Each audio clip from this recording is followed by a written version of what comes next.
Shalom, irmãos, todos que estiverem ouvindo esse áudio. Vamos falar um pouco sobre os últimos dias. Queria compartilhar com os irmãos. Essa semana eu vi em uma rede social um vídeo de alguém que tinha uma Bíblia antiga do ano de 1813. E nessa Bíblia antiga, e aí a gente já vê uma deixa, né? Porque hoje em dia, com várias traduções, a gente vê que muita coisa foi cortada e editada. Mas nessa Bíblia havia uma parte, um anexo adicional, falando sobre cronologia, sobre nomes, né? Genealogias também ali. E ali havia uns detalhes sobre os anos de Adão até o Messias. E nessa Bíblia havia esse trecho dizendo assim, que de Adão até o Messias foram decorridos 3.974 anos, 6 meses e 10 dias.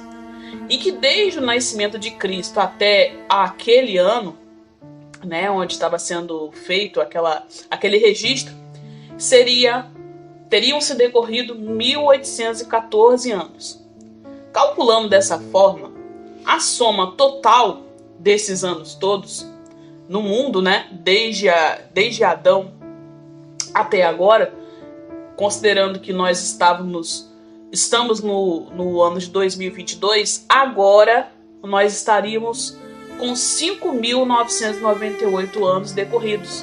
Só mais um detalhe, a soma anterior, né, que seria de Adão até a data desse registro bíblico, seriam 5.788 anos, 6 meses e os ditos 10 dias. E atualizando para o nosso ano atual, estaríamos em 5.998 anos. Faltando nesse cálculo, né, por volta de um pouco menos de 2 anos para a gente completar aqueles 6.000 anos que foram dados aos homens para que eles pudessem nascer, se entregar ao Pai antes de sua morte.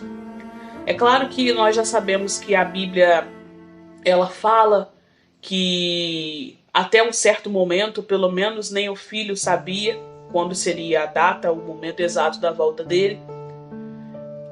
E se a gente for começar a calcular muita coisa, muito provavelmente a gente vai errar. Até porque é preciso que a gente considere a atemporalidade do Pai, que é um tempo totalmente diferente do nosso. Mas esses 6.000 anos foram considerados para aqui, né? Dentro desse tempo que a gente conhece, dessa cronologia.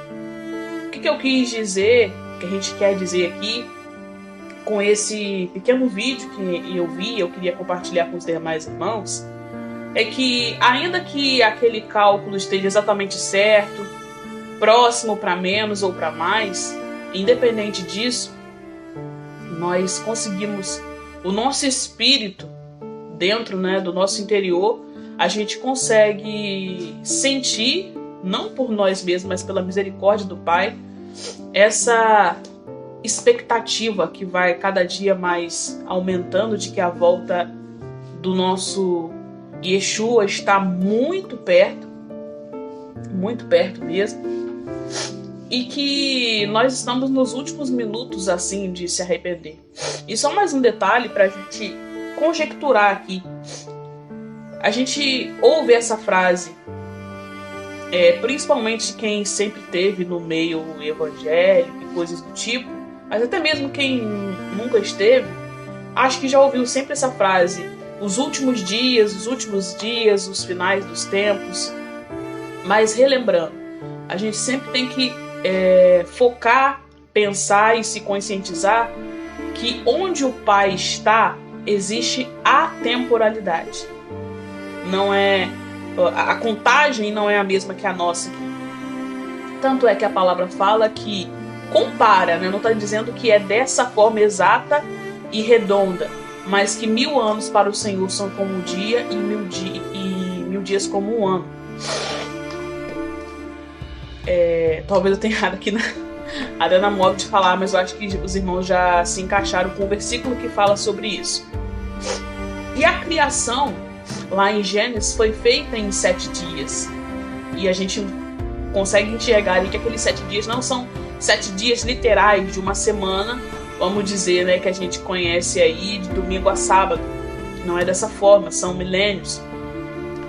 Então vamos colocar uma ilustração bem básica aí, né, para todo mundo que trabalha aí, seja de quem trabalha de domingo a domingo ou quem trabalha de segunda a sexta, mas vamos botar essa alusão de quem consegue ter uma carga horária aí de trabalhar de segunda a sexta. Segunda-feira, bom, como todo mundo chama, o dia da preguiça, você vai lá, começa a sua rotina, começa o expediente, alguns trabalham 8 horas, outros 12 horas, e assim vai.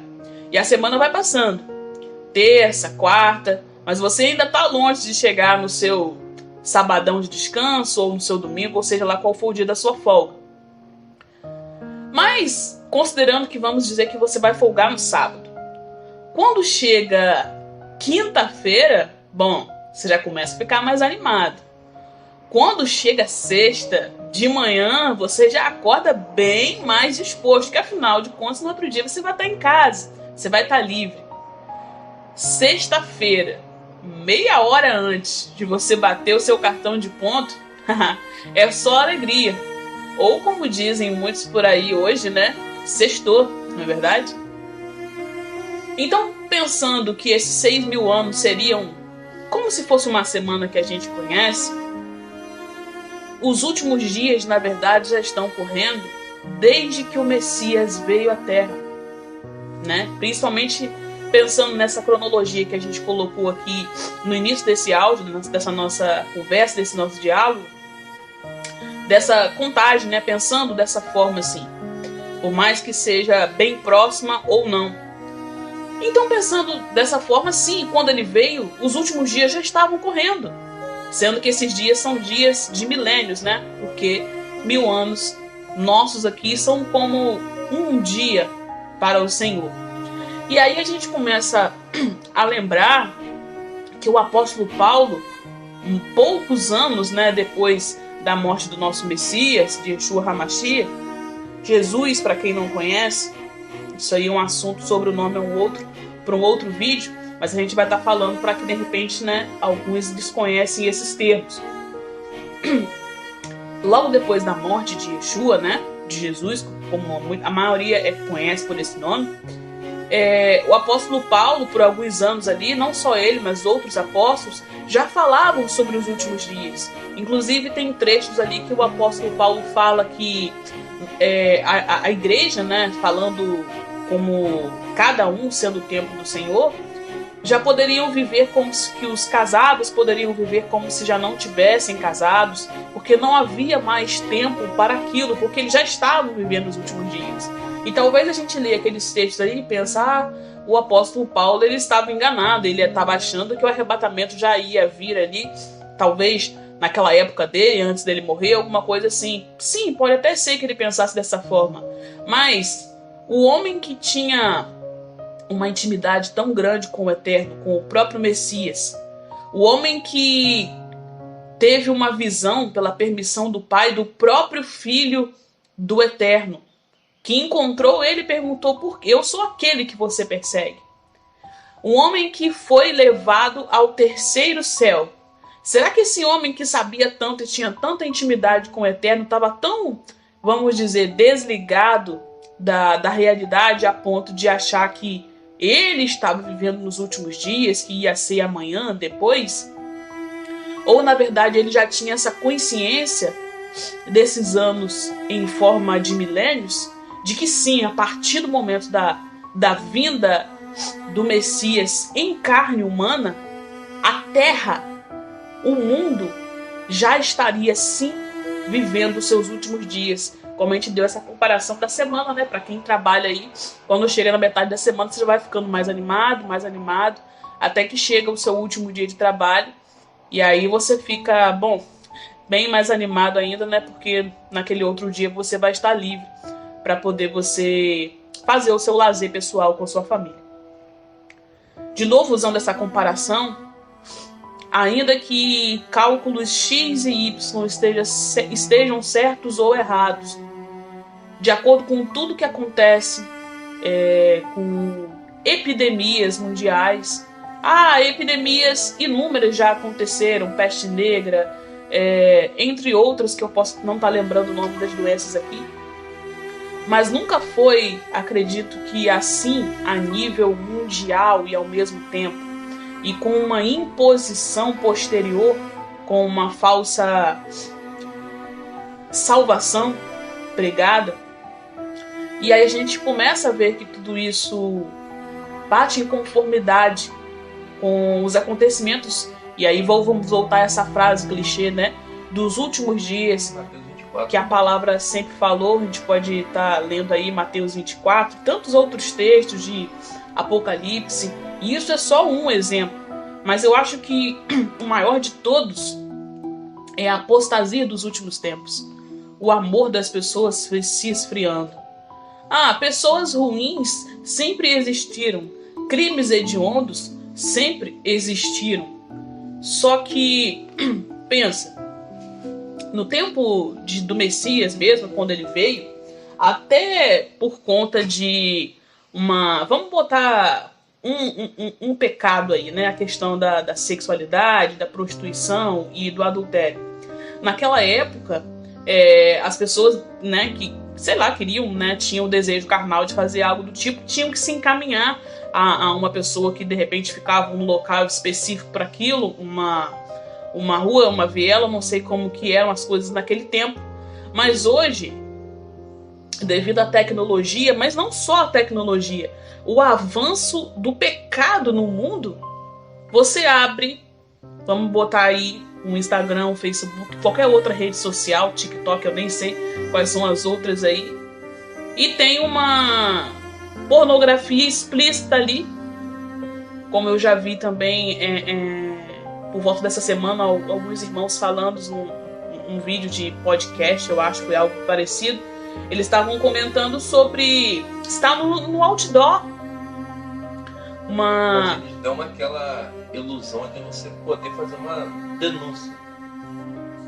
Eles dão aquela alusão de você fazer aquela denúncia, né? Ou seja, a rede social libera o vídeo, permite o vídeo, mas ao mesmo tempo eles te dão aquela liberdade de você fazer denúncia. A gente pensa assim, se é proibido, você tem aquele lance todo lá, quando você vai baixar o aplicativo lá, que você tem que ler, que não pode violar os termos de não sei o que, não pode falar, né, no caso assim, coisa errada, sexo explícito, por que está liberado, né? Alguns chamam isso de soft porn, não sei, meus irmãos me perguntem a pronúncia do inglês porque eu não tenho intimidade alguma, mas como eu falei, no outdoor, o vídeo que eu estava vendo esse irmão falando, ele estava dando exemplo de, por exemplo, tem uma propaganda de uma lingerie, tem uma mulher, não vou botar nem seminua, praticamente nua no outdoor, e isso é comum na nossa geração, totalmente comum, nunca foi proibido. O seu filho não vai ser proibido de olhar para o outdoor. Da mesma forma, vamos dizer a parte oposta, a propaganda de uma sunga, de uma cueca, para um homem, ele está ali seminu. E por isso que eu dei o exemplo dos tempos do Messias, porque por mais que aqui ainda existia devassidão, como a palavra também fala até de Sodoma, de Gomorra, coisas horríveis acontecendo, mas ainda assim eu acredito que não tem como ser na mesma proporção de hoje. A pornografia, ela é exposta, e não adianta falar só de site pornográfico, filmes, novelas, porque isso aí já está até, né, quase que comum pra gente hoje em dia, mas simplesmente uma rede social. Vamos botar uma coisa bem básica, os perfis pessoais de pessoas comuns, você posta uma foto na rede social, e as roupas que são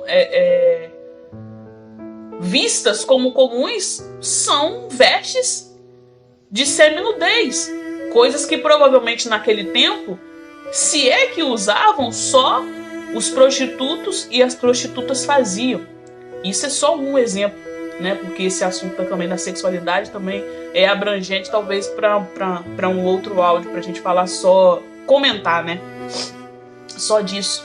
Então, o que eu quero dizer é que essa última geração, essa última era, realmente a podridão do pecado, ela tá, acredito que, instalada como nunca antes. Por mais que a Bíblia fala de Sodoma e Gomorra, a gente vê lá nos tempos de Noé por que precisou acontecer o dilúvio, né? Porque os filhos do próprio Satanás, aquela geração ali, estavam tomando conta da terra, muita devassidão, muita mutação genética acontecendo, mas a podridão do pecado, da frieza, do afastamento do Senhor hoje, eu acho que nunca houve na terra.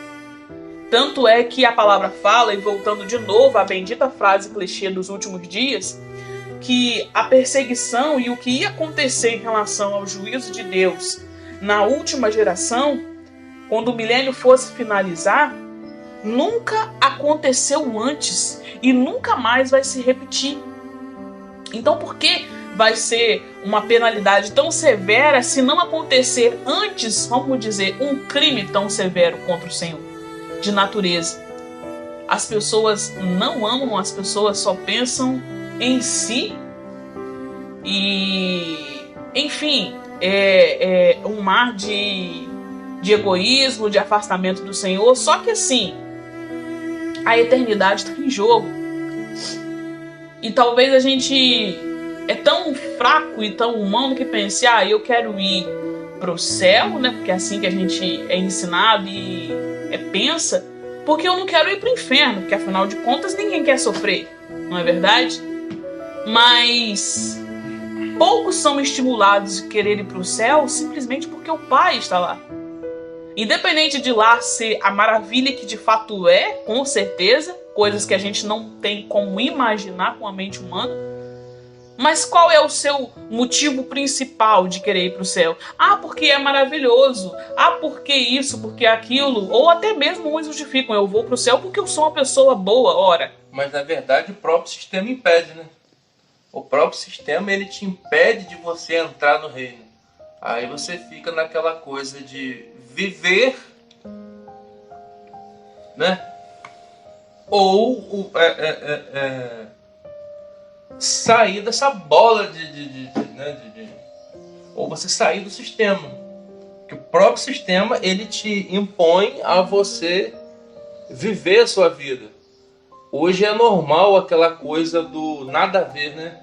Você tem um tipo de pensamento, você tem uma expressão. Suponhamos que você pede direção ao Senhor e Ele te dá.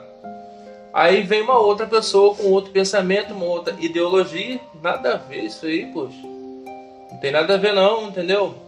Hoje a pessoa pode tomar uma cervejinha, a pessoa ela pode simplesmente fazer o que o coração manda, né? Como os filmes, né?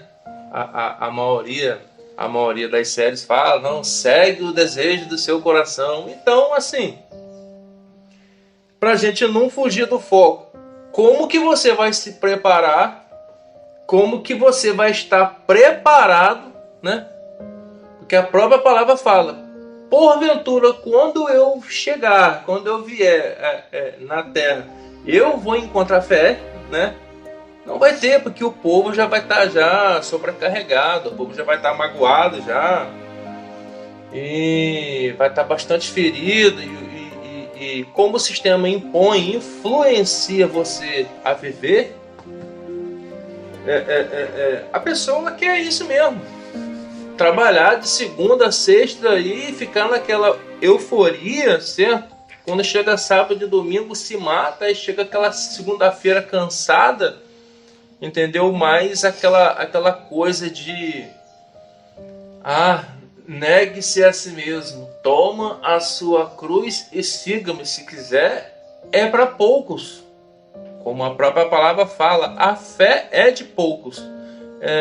Eu imagino, às vezes eu fico pensando como seria lá, como foi naquela época lá, né, de Noé lá, né? Quantas perseguição, humilhação esse cara não passou de chacota, né? Você está construindo um barco, um navio, e para que isso? Que loucura é essa, né? E se passou aquele tempo todo e veio o dilúvio e levou todo mundo. só foi salvo, né? Foi ele e a família dele, né? Foi 8 pessoas. Uma geração para 8 pessoas, certo? Agora a gente entende que essa é a pior geração, né? Eu acho que ela está acima de Sodoma e Gomorra, né? Nossa geração é uma das piores que tem. Ou seja, você peca e tem a paz de espírito. Não, o Senhor vai relevar. Nós estamos vivendo na graça. Tem uma passagem, aproveitando a deixa que o Fábio deixou aqui, do Evangelho de Tomé. Para quem nunca ouviu, o Evangelho Apócrifo. É um dos livros apócrifos, uma das coisas que foram propositalmente, provavelmente, né, escondidas de nós.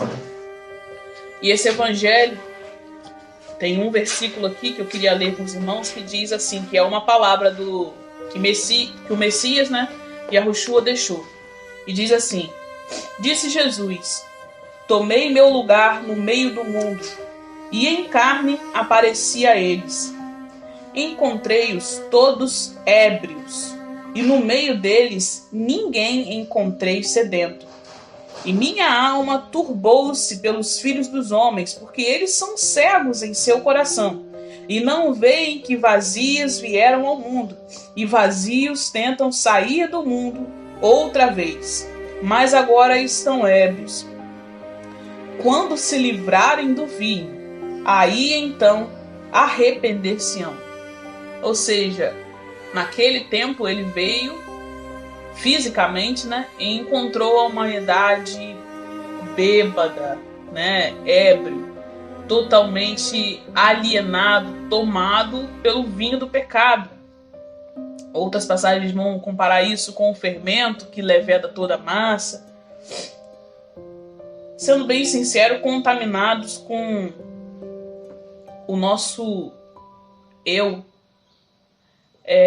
Aproveitando também a deixa que o Fábio deixou um pouco mais agora, existe muito essa frase do nada a ver, você pode fazer tudo.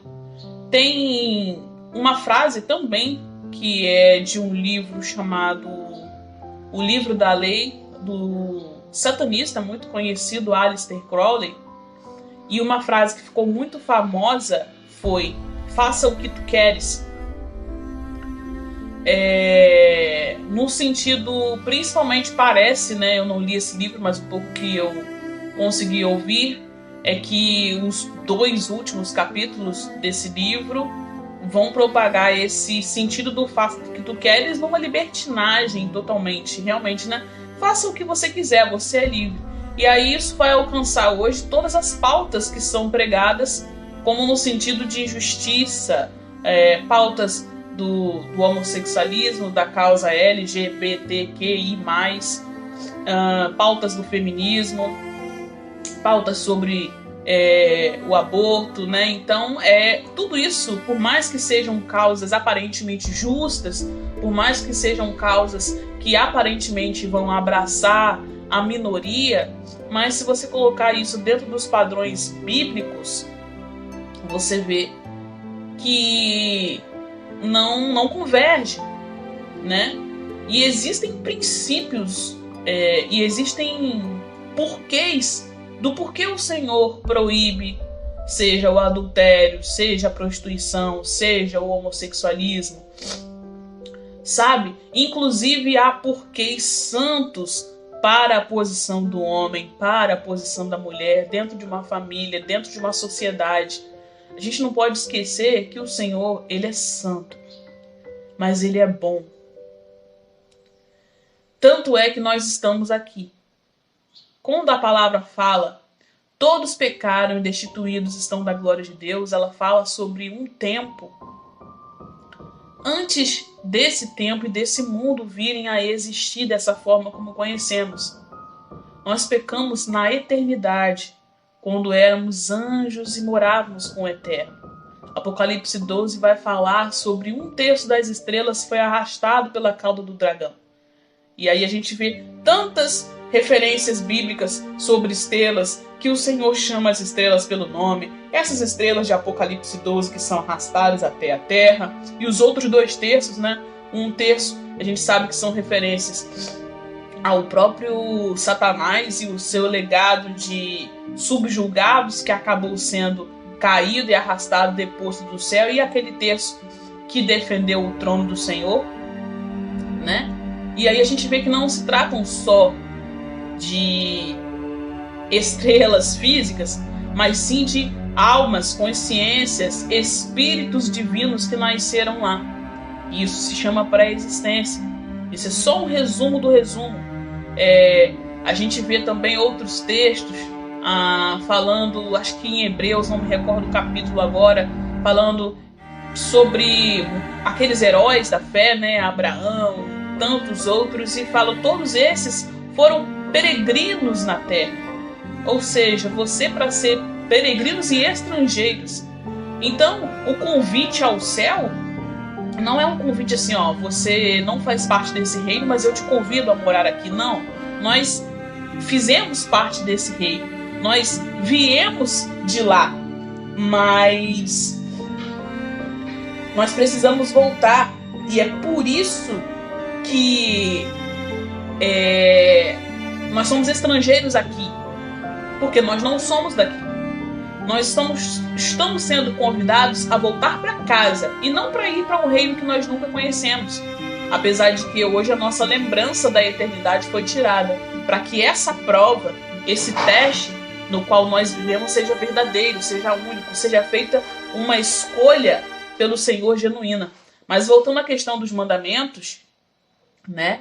E aí que a gente falou sobre essa questão do faça o que tu queres, como diz o livro do satanista Aleister Crowley, e aí isso é empregado hoje em todas essas pautas que são defendidas. Você faz o que você quer com o seu corpo, e isso parece justo, né? Mas você não é dono do seu corpo, você não é dono da sua alma, você não é dono de nada, mesmo daquilo que tem um documento escrito seu nome no local de propriedade, ponto, 2 pontos. Ainda que esteja o seu nome ali, você não é dono.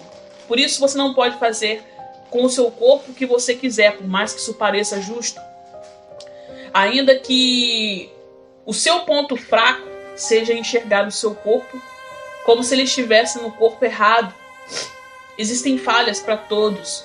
E isso não é uma crítica, mas apenas uma palavra de pessoas que estão enxergando a sua podridão e tentando levar a mesma palavra de salvação que receberam sem merecimento para outros.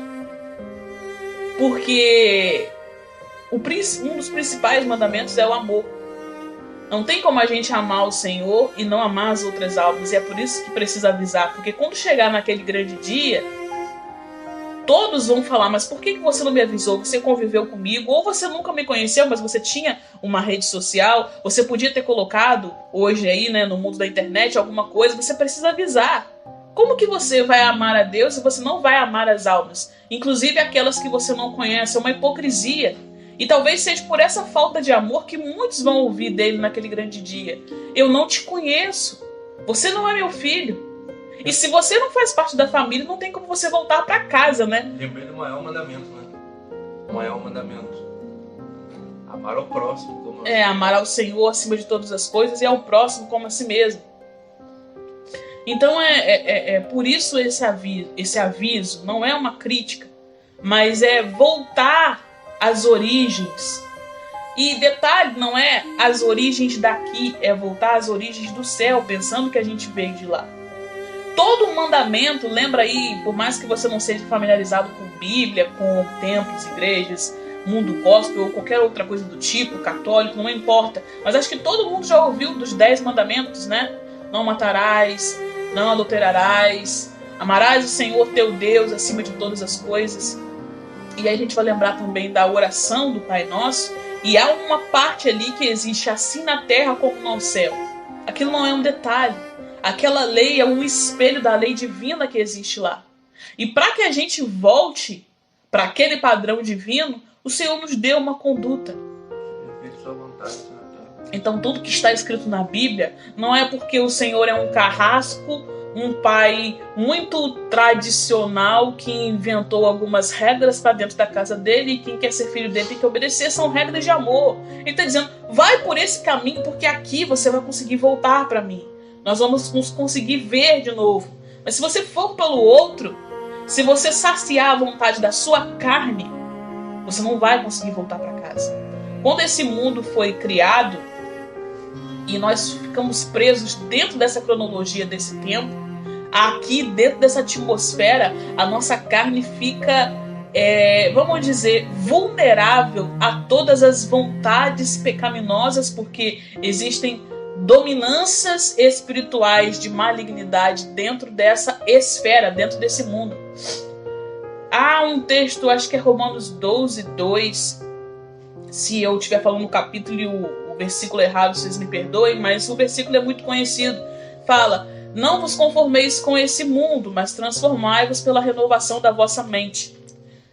Infelizmente, que foi até um assunto que a gente começou a falar no início em relação à versão antiga da Bíblia, a maioria das traduções atuais de hoje vão trazer esse versículo como eu acabei de repetir, falando sobre mundo.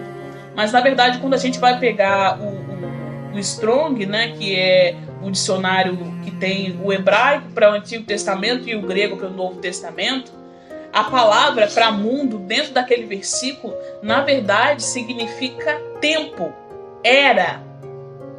E aí faz parte da cronologia. Sim, obviamente, se está ligado a tempo e era, também tem envolvimento com o mundo físico, no sentido onde habitamos.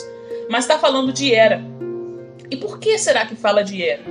Porque dentro dessa esfera de cronologia, de tempo, dessa prisão, literalmente, do tempo, há cadeias espirituais. E a nossa carne, ela fica suscetível a isso. E é por isso que a nossa luta contra a nossa carne é diária. 24 horas por dia, nós estamos vulneráveis a ela. E aí, o que vai ficar mais vulnerável ou o que vai ficar mais ativo? O seu espírito se ligando ao eterno, de novo, às origens da eternidade? Ou a sua carne ligando a todas as cadeias e todos os ímãs que existem, não só nesse mundo físico, mas dentro dessa era? A palavra fala o tempo todo sobre eras. As eras, a primeira era de Adão, e aí a gente volta de novo àquele assunto do anexo lá da Bíblia Antiga de 1813. Depois veio a era do Messias, ou seja, pensando de novo na semana de dias, uma última eras de tempos foi estabelecida a partir dali. E a última era, que é uma era de grandes eras infinitas de eternidade, está vindo, que é o milênio. Tanto é que a gente vai ver que quando a gente pega a Bíblia em Apocalipse, essa palavra era, e às vezes traduzida como mundo, infelizmente traduzida erroneamente, vai sempre estar presente ali. Quantas vezes, não só por toda a Bíblia, mas principalmente em Apocalipse, você vai ver pelos séculos dos séculos, amém, pelos séculos dos séculos, amém. Ou seja, todas as eras criadas dentro desse mundo físico vão se findar. E uma era de infinitas eras de eternidade vai se estabelecer, que é o grande reino do Messias. Mas poucos vão entrar. É somente o remanescente. De novo falando sobre estrelas, aquela geração que foi prometida a Abraão. O Senhor fala, se você, como a areia do mar, ou como as estrelas, se você puder contar. Por que ele comparou com estrelas? Só para ficar poético? Não. Mas também diz um outro texto que quando aquele povo que pecava em idolatria foi resgatado de alguns dos cativeiros, eram somente alguns.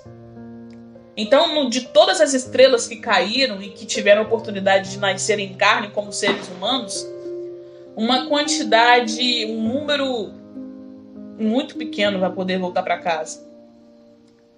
Porque para a gente voltar, a gente tem que morrer. Alguns vão precisar morrer fisicamente, mas morrer espiritualmente.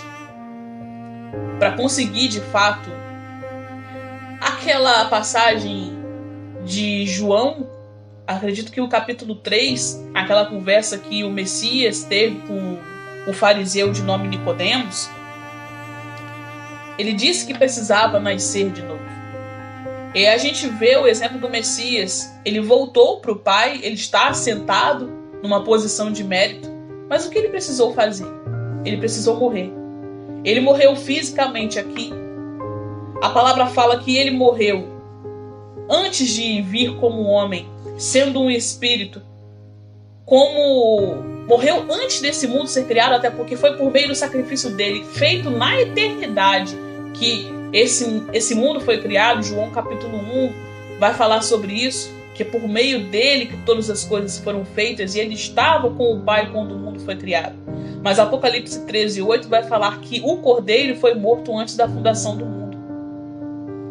E é por esse sacrifício que ele passou a ser filho, o primeiro que se tornou filho do Eterno.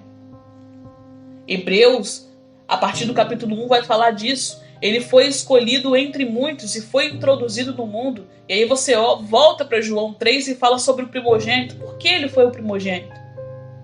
Porque todos eram criaturas do Senhor até ali. Até mesmo aqueles que não pecaram. Mas a partir dali, ele veio a nascer do próprio Senhor. E você volta de novo para Apocalipse 12 e vê que existe uma mulher que está grávida. Ele foi o primeiro a literalmente ser gerado. E aí a gente começa a encontrar sentido nas passagens que ele diz: você precisa nascer de novo da água. Aí você volta para a alusão de você na barriga da sua mãe, dentro da água.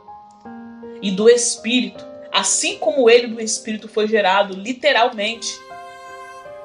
Você vai encontrar aqueles outros textos. Vocês não eram povo, mas agora vocês são povo de Deus. Vai para Salmos capítulo 2 e a gente vê que sim, novamente uma confirmação de que ele foi feito filho. Tu és meu filho, hoje te gerei. E ainda há uma promessa para esse filho: pede-me e darei as nações. Essas são as nações, somos nós, todos aqueles que por meio do sacrifício dele também serão feitos filhos. Mas aí a gente para e fala: nossa, agora eu sou filho de Deus. E como tem as pregações, né, Fábio? Você é filho de Deus e você não pode sofrer, né? Você tem que pedir isso, aquilo outro, porque você é filho de Deus. Primeiro, quem não nascer de novo, de fato, não vai ser filho de Deus. Então, existe um padrão, né, para ser feito filho de Deus. O primogênito, o primeiro a ser filho de Deus. Escolhido entre muitos, como diz Hebreus. Ele se sacrificou literalmente, sua vida espiritual, e depois ele veio fazer isso como um espelho fisicamente, sendo homem. Então isso não foi só um sacrifício, mas um exemplo. Todos aqueles que querem voltar para casa precisam morrer para si mesmos, como ele morreu, para fazer a vontade do Pai acima de tudo. Morrendo em carne como ser humano, não só fisicamente, mas nos seus desejos, para nascer de novo. Nascer da água todos nós nascemos, mas e do Espírito? Sermos gerados pelo Espírito. Por que será que a palavra fala o tempo todo: o Espírito é que dá vida? O Espírito, fôlego soprado. Nós precisamos ser gerados realmente, pelo Espírito. Mas para isso nós precisamos primeiro morrer. Morrer para nós mesmos. Em prol de uma eternidade, em prol de algo que está acima de nós. E só para fechar essa parte, lembrando que sim, nós somos peregrinos na terra, que nós não somos daqui, que somos espíritos pré-existentes, que precisamos nascer de novo num padrão que antes, mesmo na eternidade, a gente não tinha, mas agora sermos filhos do Eterno, gerados por Ele e pelo Espírito, como um ser de fato realmente, né, feminino, como às vezes é muito desconhecido a Rua Hakodesh, aquela mulher de Apocalipse 12. E a gente, só para fechar essa parte, para alguns que não entendem, a gente vê o porquê que ali na criação do homem foi feito. O Senhor não estava sozinho, o Pai. Ele disse: façamos no plural o homem a nossa imagem e semelhança. E aí fala: macho e fêmea os criou. Porque se era a semelhança dele, saiu em macho e também fêmea. né? E aí a gente vê essa comprovação do que estava escrito ali em Apocalipse 12, aquela mulher que gerou. Então, enfim, o filho foi gerado, não só espiritualmente, mas literalmente. Mas nós também precisamos nascer de novo. E dentro desse contexto de sermos pré-existentes, de sermos peregrinos aqui, e dele ter pregado a morte, a proposta para a vida é a morte. A gente vai lembrar daquele outro versículo: quem quer salvar a sua alma vai perdê-la. Quem quer ter vida vai precisar morrer. O raciocínio e a lógica é totalmente diferente da humana. Então, diante de tudo isso, vale a pena você obedecer a palavra, você abandonar tudo aquilo que a sua carne quer, porque a eternidade está em jogo. A gente entende o porquê que ele fala o tempo todo: não ameis a esse mundo, porque dentro dessa esfera, dentro dessa cronologia, dentro dessa era e dentro desse mundo físico, tudo é armadilha de pecado. Talvez foi por isso que existiu aquele versículo: vaidade, vaidade, tudo é vaidade. Não é só vaidade no sentido da aparência, que a gente olha alguém que gosta de se arrumar e começa a falar esse versículo, mas no sentido de atração. Tudo é apenas vaidade, tudo é só ilusão. E você não pode amar um mundo ao qual você nem pertence. Você troca a eternidade por um mundo tão fútil. Há um texto também no Evangelho de Tomé que diz que aquele que encontrou o mundo achou um cadáver. E aquele que achou um cadáver, o mundo não é digno dele. Eu não sei se a finalização do versículo é essa mesma. Eu vou passar para o Fábio aqui e eu vou procurar o versículo para poder... Peraí. Por incrível que pareça, eu acabei abrindo o livro que está do meu lado aqui. Está justamente nessa página. Não vou ler o versículo completo. Disse Jesus: aquele que conheceu o mundo encontrou um cadáver. E aquele que encontrou um cadáver, o mundo não serve para ele. Quando os nossos olhos espirituais são abertos pela misericórdia do Pai, a gente olha o mundo e vê que é tudo ilusão. É tudo proposta de mentira. E a podridão do pecado está cada dia em estado de decomposição mais avançado. Não só no mundo, mas dentro de nós mesmos. Mas quando a gente consegue enxergar isso, e lembrando de novo de Romanos 12:2, e começar a não se contaminar pelo que há no mundo dentro dessa era, mas a mudar a nossa mente pelos mandamentos do Eterno que já foram deixados lá para isso, a gente olha o mundo, vê esse cadáver em decomposição e vê que esse mundo já não serve mais para nós. Na verdade, cai a ficha de que ele nunca serviu e nós nunca enxergamos isso. E a oportunidade de nascer de novo, só voltando lá no que a gente falou antes, estejamos nós de fato há apenas pouquíssimos meses, não só anos, mas meses da volta de Cristo, ou ainda tenhamos algum tempo, como você também não sabe o tempo que falta ao mundo, mas a tua vida, pois os seus dias já foram pré-estabelecidos antes mesmo de você nascer. Enquanto existe o hoje para você e para mim, que a gente vem escolher morrer para nós mesmos. E essas 24 horas que cada dia tem, cada segundo deles, nós precisamos lutar contra a carne que ainda não morreu. Dominar essa carne vai ser difícil, mas necessário. E escolher viver mais em espírito, com essa parte do seu interior que se liga ao Eterno. Se conectar com Ele aqui, para que a gente possa se conectar com Ele pessoalmente em breve. Meu amigo, meu irmão, eu quero tentar fazer uma alusão, ou até tentar inventar uma parábola. Não sou muito bom disso, né? Mas digamos que eu quero que você tenta entrar na história. Vou tentar me expressar bem, porque eu sou muito ruim nisso. Digamos que a sua senha bateu, né?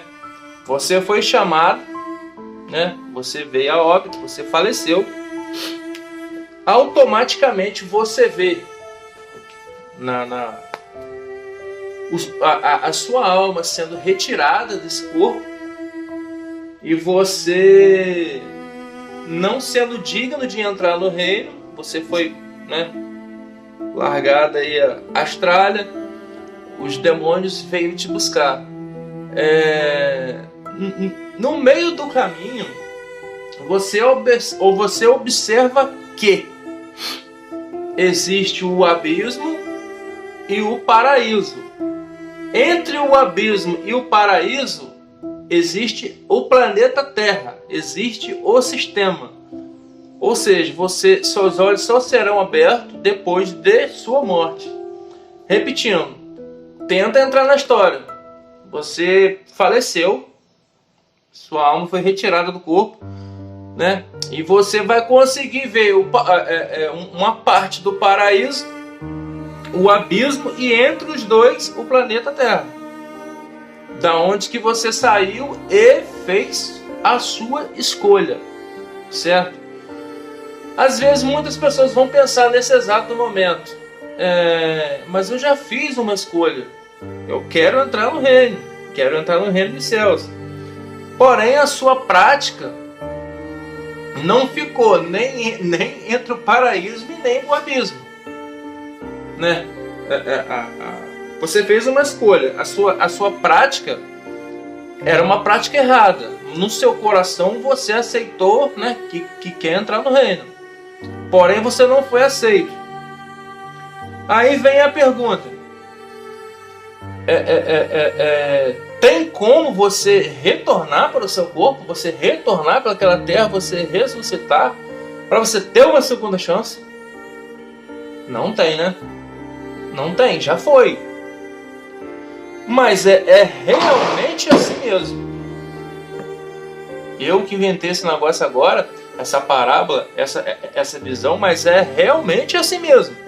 Um mundo para te distrair, Satanás para te iludir, esse sistema opressor jogando essas tralhas na sua mente, dizendo que você tem que ser alguém, dizendo que você tem que ser alguma coisa, dizendo que você tem que construir alguma coisa nessa terra, nessa vida, para você realizar todos os seus sonhos, sendo que é inútil, que a própria palavra fala, o próprio Senhor fala que não é para você juntar nada aqui, não é para você criar nada aqui, porque o seu coração vai estar aqui. Tem texto, tem passagens que fala que é impossível uma pessoa rica entrar no reino, não por conta do dinheiro, mas é por conta do coração dessa pessoa, que ela está pegada aqui. E vem doença, e vem pandemia, e vem essas pestes todas, entendeu? E a gente é muito frágil, sujeito a tudo. O próprio Senhor fala que a nossa carne é fraca. O espírito, ele é forte, mas se você der lugar a ele, entendeu? Se você der lugar, se você tentar viver uma vida em espírito, é difícil. Dizer que é fácil, não é, entendeu? Mas o Senhor ajuda, o Senhor capacita. Mas em todas as minhas palavras leigas, o Senhor conhece os seus. Hoje em dia, o que é pregado? Prosperidade e cura. Na rua, o que você vê? Pessoas querendo viver essa vida. As pessoas bem vestidas, sobrancelha feita, cabelo feito, bem arrumada. As pessoas trocando de carro, as pessoas sorridentes, entendeu? As pessoas querem viver. Isso é errado? Não é errado. Mas assim, não é querer dizer que quando você tem uma visão, quando você tem um coração e a mente voltada para uma vida espiritual, essas coisas viram lixo.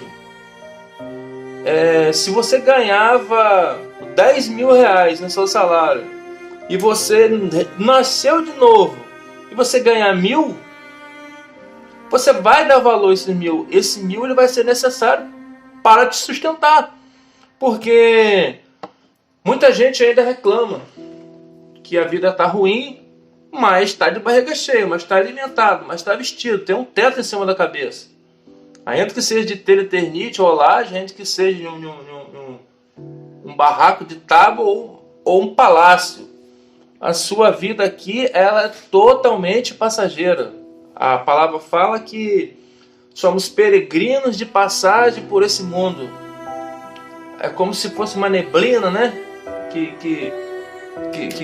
É como se fosse uma sombra. Ou seja, a ilusão comparado com a nossa vida, comparado com a eternidade, nossa, não tem como nem fazer uma simulação. Então, por que toda essa briga para viver nessa terra? Tanta essa discórdia, tanta essa mentira. Mas, como eu falei no áudio anterior, o Senhor, Ele conhece os seus. Se a pessoa ela não tem a vontade, o querer, aquela coisa de querer entrar no reino, à base de muito esforço, ela não vai entrar e vai ficar nessa ilusão que ela vai entrar depois que morrer e seguindo essas normas que todo mundo fala. Fulano morreu, descanse em paz, encontrou um lugar no paraíso, encontrou um descanso. Mas você vai analisar a vida da pessoa, né? Vamos jogar aberto. Tem essa hipocrisia de ninguém sabe o último momento dele. Ninguém sabe. Aí fala aquela coisa, aquela passagem do ladrão o ladrão da cruz. Poxa, eu quero entender que realmente ele só tinha aquela oportunidade, né? E ele teve fé. Se ele não abrisse a boca dele, se ele não realmente não acreditasse, todos os dois ladrões iriam para o fogo. Entendeu? Mas o que vai fazer você acreditar se a fé é para poucos? Eu só quero entender como que a terça parte ela foi lançada para cá. Que astúcia é essa que o inimigo tem de iludir até os anjos, né? Que eu acho que astúcia é uma palavra muito pequena. Quem escreveu realmente a Bíblia, eu acho que não teve palavra para uma maneira de se expressar em relação ao inimigo, porque ele está muito além disso. Se ele teve o poder de confundir, de iludir, de enganar os irmãos dele, né, os anjos que estavam lá em cima, que dirá nós, porque a gente se vende por algumas mixarias, certo? Como Judas lá traiu o Senhor por 30 moedas, foi 30 moedas, né? A gente se vende por muito fácil, entendeu? Essa vida é uma ilusão. Agora, ficar com um pé aqui e ficar com um pé lá não vai garantir a sua passagem para o outro lado. A pessoa tem que ter certeza absoluta, como o salmista fala: Senhor, sonda meu coração e você vai achar justiça. A pessoa tem que ter certeza. Mas não adianta você ter essa certeza se a sua prática está voltada para o lado errado. Uma mentirinha aqui, um furtozinho ali, um adultériozinho lá, não querer dizer que essas pessoas não têm mais chances, mais oportunidades. Se você for olhar na história da Bíblia, nossa, só entrou gente ruim. É ladrão, prostituta, é Saulo que matou vários cristãos. Todos eles alcançaram, porque a palavra ela veio para o pecador. Eu entendo assim, se há festa no reino, quando uma pessoa se converte, nossa, mano, então é muito difícil entrar, porque vai estar dando festa para quem consegue entrar, então, né? Então é praticamente impossível, como realmente isso também já foi falado. Naquela passagem lá do jovem rico, os discípulos perguntaram assim: quem vai entrar então? Isso para os homens é impossível. Impossível. É impossível entrar no reino. Mas a palavra fala que o Senhor não rejeita um coração quebrantado, um coração que se humilha, entendeu? Um eu que é lançado ao pó. O Senhor ele não consegue rejeitar isso, porque o Senhor é simples. Agora você imagina o poder da palavra na mão de uma pessoa ignorante. Ninguém está salvo. Ninguém vai te salvar, porque essa pessoa só sabe julgar. Essa pessoa só sabe pregar a favor ao inimigo. Entendeu? E por mais que fique horas, dias falando sobre coisas que está escrito na palavra, se você não jogar o seu eu no lixo, se você não tentar nascer de novo, você não verá o reino. E eu fico pensando como seria uma pessoa acorrentada nas mãos, nos pés, sendo lançado no abismo, com demônios torturando.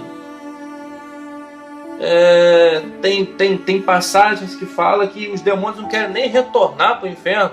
Ó, Senhor, se você vai nos expulsar, manda a gente entrar naqueles porcos ali. Eu fico pensando, mas por que eles pensaram isso? Por que eles mandaram... Ninguém quer ir para o abismo não, os demônios sabem como é que é lá. A palavra fala um pouco mais ou menos como é que é: o fogo não se apaga, o verme nunca morre, né? Ranger de dente, desespero. Tem uma passagem, uma parábola lá de Lázaro e o rico, né? Que ele fica pedindo uma gota de água. Eu vou repetir de novo: vale a pena viver essa vida? Vale a pena viver essa vida? Queria deixar só mais um texto que é também do Evangelho de Tomé e diz assim: disse Jesus: levai em consideração o vivo enquanto estáis vivos, senão morrereis, e tentareis vê-lo, e não o conseguireis. Ele é chamado de vivo não só porque ele está vivo, porque veio como homem, morreu fisicamente e ressuscitou, e voltou vivo, ascendeu aos céus, mas porque ele não está morto em seus pecados espiritualmente, como muitos de nós, como todos nós, quando não confiamos no resgate de seu sangue e nascemos de novo espiritualmente, nascemos do Espírito. Quanto mais tivermos nosso eu dentro de nós, nossos achismos, nosso orgulho, nossa maneira de pensar, menos o nosso espírito está ligado ao Pai. E um detalhe: quanto menos ele está ligado ao Pai, mais ele está ligado aos espíritos malignos que estão dentro dessa esfera e dentro desse tempo, porque não existe meio termo. Não tem como a gente estar dentro de nós mesmos cada vez mais e cheio do nosso eu e não estar ligado ao que habita de fato dentro desse mundo, que está nos ares e nós não podemos ver com os olhos. Não tem como. Ou estamos com o eterno, ou estamos com as trevas. O nosso eu, o nosso pensar dentro desse mundo é cheio de trevas. A não ser que as nossas vontades, os nossos pensamentos e a nossa conduta venha a ser guiado pelo eterno. Então que possamos começar a prosseguir em tentar conhecer ao Senhor, a sua vontade. Ele em sua misericórdia vai nos guiar, vai nos moldar, vai começar a cortar, lapidar, podar, até que, enfim, sejamos menos nós mesmos e até que o nosso tempo venha a ser fechado. Seja o tempo desse mundo em si, que aparentemente realmente está muito próximo do fim, ou seja o tempo de vida individual de cada um de nós. E que o Senhor venha tocar em nós a cada dia, né? Shalom do Eterno a todos. Fiquem na paz do Eterno. Tchau, tchau.